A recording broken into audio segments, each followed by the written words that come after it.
Hello नमस्कार दोस्तों, मैं आपका दोस्त एक बार फिर से आपके लिए बहुत ही इंपॉर्टेंट क्लास लेके आया हूँ दोस्तों आज की क्लास है। आज का जो टॉपिक है वो है उत्सर्जन तंत्र। क्या है दोस्तों? उत्सर्जन तंत्र। और दोस्तों आज हम इसको बहुत ही डिटेल में देखेंगे दोस्तों। बेसिकली ये क्लास दोस्तों रिवीजन बेस है। अगर आपने पढ़ लिया है तो आपको अगर क्विकली रिवीजन करना है तो ये आपके लिए सबसे बेस्ट क्लास है दोस्तों। और दोस्तों ये किसके लिए इंपॉर्टेंट है? आप रेलवे के किसी भी एग्ज़ाम की तैयारी कर रहे हों, चाहे या फिर जहाँ पर साइंस आती है, चाहे कोई सा भी एग्ज़ाम हो, जहाँ पर भी साइंस आती है, ये क्लास आपके लिए बहुत ही इंपॉर्टेंट है। तो आज सबसे पहले देखते हैं उत्सर्जन तंत्र। क्या देखते हैं? उत्सर्जन तंत्र। तंत्र होता है एक सिस्टम, पूरा सिस्टम। जैसे उत्सर्जन में किस किस का योगदान है? उत्सर्जन में फेफड़े जो लंग्स होते हैं उनका भी योगदान है, स्किन का भी है, लीवर का भी है और किडनी का भी है। इन सब का योगदान है दोस्तों। अब क्या क्या योगदान है ये चीज़ देखेंगे।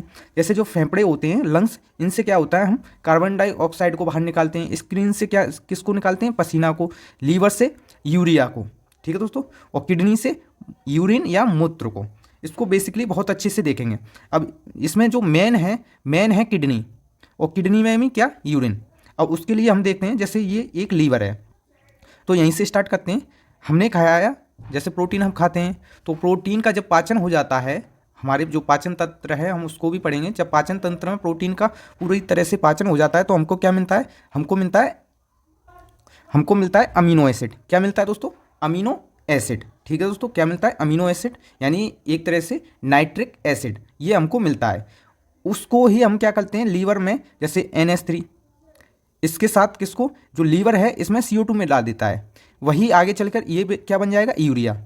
यही होती है यूरिया। तो हम कह सकते हैं यूरिया का निर्माण कहाँ हो रहा है? लीवर में। ठीक है दोस्तों। अब लीवर में यूरिया का निर्माण हो गया, ये जाएगी कहाँ? किडनी के पास। ये इसको फिल्ट्रेशन करने के बाद इससे यूरिन यानी कि मूत्र को बाहर कर देगा।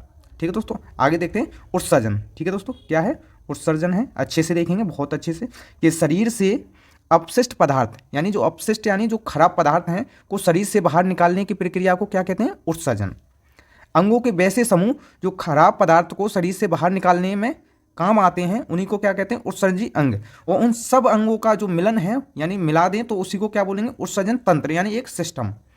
अब मानव में उत्सर्जन अंग कौन कौन से हैं? जैसे हमने ऊपर देखा था, फेफड़े हैं, आंत है, यकृत है, त्वचा है और वक्र। वक्र को किडनी, स्क्रीन और लीवर, आंत और फेफड़े, ये एक तरह से सहायता करते हैं दोस्तों। इसी के साथ दोस्तों हम देखते हैं कि हमारी जो किडनी है उसकी लोकेशन कहाँ है। ये है हमारी 2 किडनी। क्या है दोस्तों? हमारी ये 2 किडनी है। और आपको बता दूं, जो राइट साइड की होती है वो थोड़ी सी दबी हुई होती है, यानी थोड़ी नीचे होती है राइट साइड की किडनी। वो किस वजह से होती है? वो होती है लीवर की वजह से। जैसे ये वाली है, अब ये इसको देखेंगे तो ये राइट साइड वाली, ये राइट, ठीक है। ये वाली कैसी? दबी हुई है। अगर हम इसको इसमें देखते हैं तो जैसे ये लीवर है, ये किसका हिस्सा है? ये है लीवर का। ठीक है दोस्तों, ये लीवर का हिस्सा है। लीवर की वजह से ये है राइट। अब इधर है ये वाली राइट, तो ये वाली कैसी है? थोड़ी दबी हुई है। ठीक है दोस्तों, बहुत सारे लोग सोचते हैं कि किडनी कहाँ पर है, हमारी किडनी यहाँ पर होती है पहले। ये एक मिथ है, भ्रम है। आगे देखते हैं, जैसे ये है, इसको और देखते हैं अच्छे से, कि जो किडनी है, किडनी ये है, ये किडनी है। और ये लीवर की वजह से ये वाली साइड वाली ये दबी हुई होती है। ठीक है दोस्तों, और ये ब्लैडर है, यहाँ से मूत्र मार्ग आता है, ये यहाँ पे निकल जाता है। ये चीज़ है दोस्तों। जो फेफड़े होते हैं, फेफड़े CO2 का वाष्पशील पदार्थ का उत्सर्जन करते हैं। ठीक है दोस्तों। और जो अमोनिया जैसे खतरनाक पदार्थ को किस में बदल देता है? लीवर यूरिया में। जो अमोनिया जैसे खतरनाक पदार्थों को लीवर किस में बदल देता है? यूरिया में। यूरिया जैसे कम खतरनाक पदार्थों में बदल कर उसके उत्सर्जन में भूमिका निभाता है। और ये तो एक चीज़ होगी। दूसरा जो त्वचा होता है, त्वचा वो भी पसीना निकालता है। एक तो पसीना निकालता है, ये आपको दिख रहा है। दूसरा जो सीबम होता है, यानी आपकी त्वचा ऑयली हो जाती है, जैसे ये ऑयल आ रहा है, ये क्या है? एक तरह से ये भी उत्सर्जन तंत्र का भाग है। बहुत सारा ऑयल आ जाता है आपके मुंह पर, तो ये उसको बोलते हैं सीबम। ठीक है दोस्तों, आगे बात करते हैं हम किडनी की। किसकी बात करते हैं? किडनी की बात करेंगे कि किडनी क्या क्या है, क्या नहीं, सारा कुछ देखेंगे दोस्तों। और ये एक तरह से रिवीजन है। अब देखते हैं, इसके अध्ययन को बोलते हैं नेफ्रोलॉजी। इसके विशेषज्ञों को बोलते हैं नेफ्रोलॉजिस्ट। आकार होता है जो राजमा होता है उसके साइज के, जैसे ये राजमा है, इसी के जैसा होता है आकार। वजन होता है 170, यानी 140 से 170 ग्राम इसका वजन होता है। इसका जो निर्माण है ये किसका करता है? मूत्र यानी यूरिन का निर्माण करता है। बच्चों में बच्चों के जो गुर्दे होते हैं उसका वजन होता है 70 से 80 ग्राम। और ये क्या है, उदर गुहा के पीछे होता है। अगर आप अपनी पीठ की तरफ देखेंगे तो पीठ की पीछे यहीं पे होती है किडनी, नहीं तो आप सामने से देखें, सामने नहीं, पीछे। ठीक है दोस्तों, ये सबसे प्रमुख उत्सर्जी अंग है, सबसे मेन है। इसकी संख्या कितनी है, 2 है, एक ये वाली और एक ये वाली, 2 होती हैं। इसका आकार सेम के बीज के समान होता है। प्रत्येक वक्र का भार लगभग कितना होता है, 140 ग्राम होता है दोस्तों।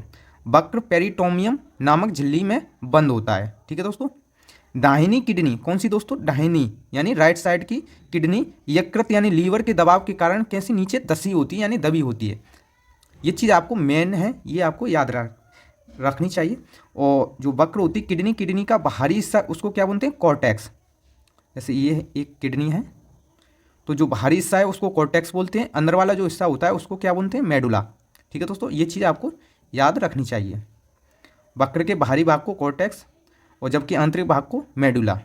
जो वक्र यानी किडनी के आंतरिक प्रवेश जो द्वार होता है उसको क्या बोलते हैं, हाइलम। प्रत्येक किडनी यानी वक्र में लगभग 1,30,000 नसें यानी नेफ्रॉन होती हैं। ये चीज़ आपको याद रखनी है। जैसे ये हो गई किडनी, ठीक है, और किडनी में आपको बता दूं, जैसे ये चीज़ है, इसको बोलते हैं रेनल आर्टरी, उसको बोलते हैं रेनल वेन। इसमें आएगा आपका ब्लड, उसमें बहुत सारी यूरिया होगी, सारी चीज़ होंगी, पानी होगा, सब कुछ होगा। उसको या ये क्या करेगी, फिल्टर कर देंगी। जो किडनी है इसको ये फिल्टर कर देंगी। फिल्टर करने के बाद फिर जो शुद्ध, एक तरह से शुद्ध ब्लड निकलेगा उसको ये इसमें भेज देंगी। ये है ban, renal ban, renal ban में भेज देंगी। जो भी अपशिष्ट पदार्थ निकला है वो आ जाएगा यूरेथर में, फिर ब्लैडर में, फिर यूरेथ्रा में। यहाँ से इसमें स्टोर होता है। जो मूत्र है इसको मूत्र बोलते हैं मूत्राशय। ठीक है दोस्तों, आगे बात करें, जिसे नेफ्रॉन कहते हैं। ठीक है, और इसकी इकाई क्या है, नेफ्रॉन। पेरिटोमियम ये एक झिल्ली है, इसी में ये बंद होता है। ये रेनल आर्टरी है, ये रेनल वेन है, ये यूरेथ्रा है, यहीं से जो मूत्र है वो जाता है। अब ये है नेफ्रॉन। नेफ्रॉन क्या है, गुर्दे की संरचनात्मक एवं क्रियात्मक इकाई है। ठीक है दोस्तों, अब इसमें थोड़ी चीज़, जैसे कि ये है, ब्लड जा रहा है विद वेस्ट के साथ, क्या है, इसमें वेस्ट भी है, इसको बोलेंगे रेनल आर्टरी। क्या है, रेनल आर्टरी। इसमें जाएगा ब्लड अंदर, इसमें से इसमें फिल्टर हो जाएगा, फिल्टर होने के बाद यूरिन इधर आ जाएगी। ठीक है दोस्तों, ये इसका पिरामिड है। और जब फिल्टर होने के बाद जो शुद्ध है, जैसे ब्लड विदाउट वेस्ट, ये इसमें निकल जाएगा। इसको बोलते हैं रेनल क्या, when, renal artery, renal vein. और इसी में जो छोटी छोटी ये संरचना है इसको बोलते हैं नेफ्रॉन। नेफ्रॉन में क्या है, जो ब्लड है, ब्लड जा रहा है विद वेस्ट के साथ, इसमें वेस्ट है, ब्लड के साथ वेस्ट है, तो ये इसमें जाएगा। और जो इसमें ये संरचना है, ये वाली, ये कभी कभार एग्जामिनर पूछ लेता है, ये संरचना, इसको बोलते हैं, इसको पूरे को तो बोलते हैं बोमेन संपट यानी बोमेन कैप्सूल, इसको पूरे को। लेकिन ये जो संरचना है इसको बोलते हैं ग्लोमेरुलस। क्या बोलते हैं दोस्तों, ग्लोमेरुलस। ये रेड रेड जो संरचना है इसको बोलते हैं ग्लोमेरुलस, और ये वाली जो है इसको बोलते हैं बोमेन संपट। फिर इसके बाद ये ब्लड इधर पहुंच जाएगा। ठीक है दोस्तों, ये इधर होते हुए, ये इधर होते हुए, ये इधर इधर इधर इधर होते हुए ये इधर आ जाएगा। इसमें क्या है, ब्लड आएगा विदाउट वेस्ट, इसको बोलते हैं रेनल आर्टरी, इसको बोलते हैं रेनल वेन। और बाकी का इधर कलेक्टिव डक्ट है, यहाँ पर कलेक्ट हो जाएगा, इसको बोलते हैं हेनले लूप। ये भी आपको ध्यान रहना चाहिए, क्या बोलते हैं, हेनले लूप। आगे बात करें, वक्र की जो किडनी की इकाई है उसको क्या बोलते हैं, नेफ्रॉन। प्रत्येक नेफ्रॉन के मुंह पर एक कटोरी या प्यालीनुमा संरचना होती है जिसको क्या बोलते हैं, बोमेन संपुट, जो मैंने बताया था। जैसे ये है, ये वाली जो संरचना है इसको क्या बोलें, बोमेन संपुट। और ये वाली जो रेड वाली है इसको बोलते हैं ग्लोमेरुलस। ठीक है दोस्तों, बोमेन संपुट ही रक्त को छानना या निस्पंदन करता या अल्ट्रा फिल्ट्रेशन करता है। बोमेन संपुट पदार्थ का पुनः अवशोषण करता है।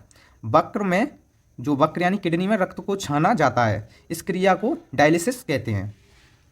डायलिसिस ऐसे होती है, हेमोडायलिसिस रक्त से अपशिष्ट को फिल्टर करने का एक उपचार है, जैसा कि गुर्दा स्वस्थ होने पर करता है। ठीक है दोस्तों,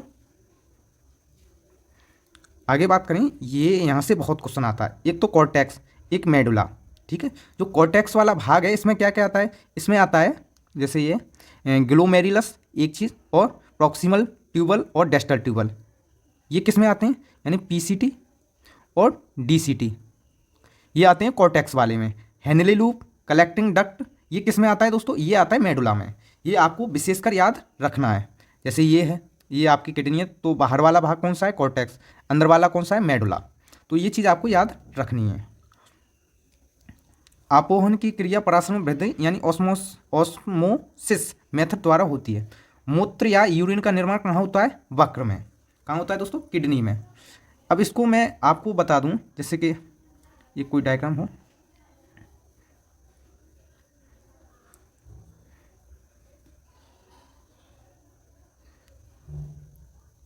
जैसे ये है, जो एक तरह से नाइट्रोजन बेस्ड जो भी है वो आएगा किस में? लीवर में।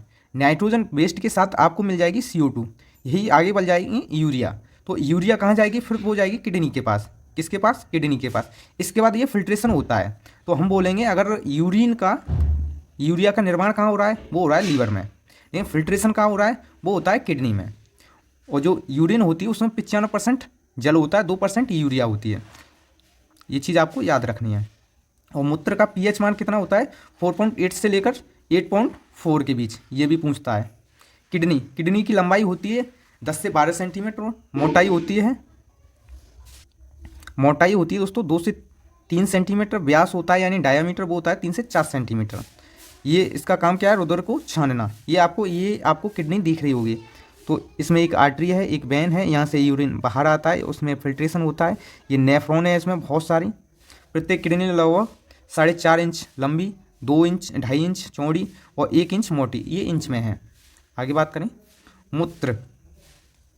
जो मूत्र है, मूत्र की प्रकृति कैसी होती है दोस्तों? अम्लीय होती है। मूत्र का पीला रंग किसके कारण होता है? यूरोक्रोम के कारण होता है। यह है लाइट येलो, डार्क येलो और अम्बर, ब्राउन, रेड। ये है आपके लिए ये वाला सबसे गुड है। येलो कैसा है? बिल्कुल गुड है कि आप पूरी तरीक़ा से स्वस्थ हैं। जबकि मल यानी पोटी मल का जो पीला रंग होता है वो किसके कारण होता है? वो होता है बिलिरुबिन के कारण। और बिलिरुबिन की मात्रा बढ़ने पर आपको पीलिया रोग हो जाता है, जॉन्डिस। और बिलिरुबिन का जो निर्माण है वो कहाँ? लीवर में होता है। वक्र यानी किडनी अपशिष्ट पदार्थों का उत्सर्जन मूत्र के माध्यम से करता है। वक्र है जो किडनी जहरीले पदार्थों के प्रभाव को निष्क्रिय कर देता है। वक्र में पाया जाने वाला स्टोन किसका बना होता है? कैल्शियम ऑक्सोलेट का। ठीक है दोस्तों। अब इसी में होते हैं जैसे अमोनोटैलिक, वैसे जीव जो उत्सर्जन से अमोनिया निकालते हैं। अमोनोटैलिक वो होते हैं जिनमें अमोनिया बहुत सारी होती है, यानी जहरीला पदार्थ बहुत ज़्यादा होता है, तो उनको सबसे ज़्यादा पानी की आवश्यकता होती है।